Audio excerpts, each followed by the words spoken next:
Let's try going over the whole incident, beginning with right after the party started.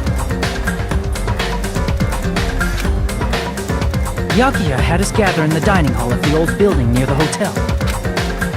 He was extra cautious about a murder occurring that night because of a threatening letter he received. Therefore, he decided to throw a party so he could monitor us. Though one person didn't come, the rest of us assembled at the dining hall, and the party was underway. But at that time, the trap set by a certain someone was already in motion. They plugged 3 irons into the outlets in the storage room, which nearly capped the power usage. Additionally, they prepared something else that would activate at 11:30 p.m. The air conditioners in the office and dining hall. They had already set the timers for this.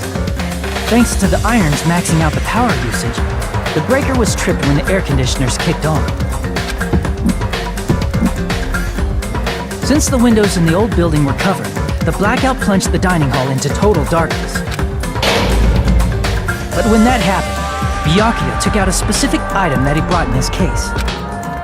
That item was the night vision goggles. Byakuya was so concerned about a murder occurring that he brought a variety of security equipment with him. When he put on his night vision goggles, Byakuya witnessed a certain someone making a suspicious move. He saw Nagito guiding himself with the desk lamp's power cord so he could get under the table. That's right, everything up to that point was all part of Nagito's plan. A murder warning to Byakuya, the source of the blackout, it was all Nagito. While the blackout was happening, someone else, the real killer, began making their move in the kitchen. The killer probably already knew about Nagito's plan, so they knew a blackout was coming. That's why the killer prepared all the items they would need to commit their crime in the dark beforehand.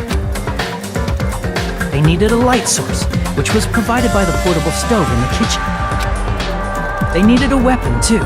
This had also been hidden in the kitchen beforehand. The long iron skewer used in the churrasco dish. The killer hid that inside that meat with the bone in it. With the weapon and portable stove in hand, the killer stepped out into the hallway.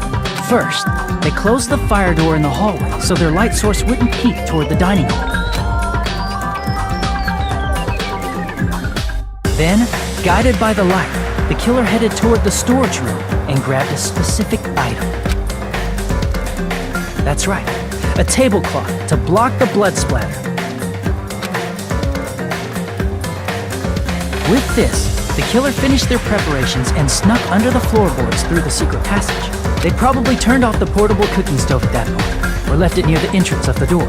The floor in the dining hall is full of gaps, so there's no way they could have safely held a light source.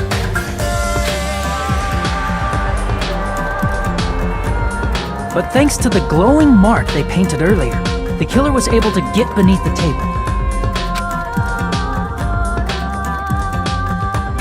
Under the table, Byakuya found the knife that had been hidden there. If only he had retreated, he probably wouldn't have gotten killed, but he had to retrieve that knife. And at that moment, the killer lurking beneath the floorboard stabbed straight up with the iron skewer. The killer had been waiting in the dark for the moment when the glowing paint began to move.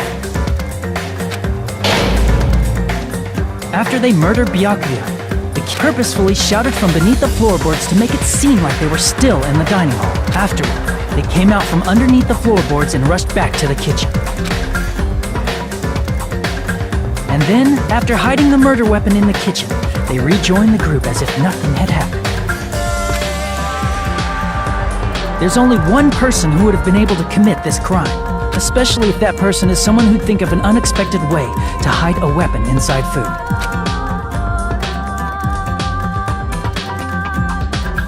Isn't that right, Teru Hanamura?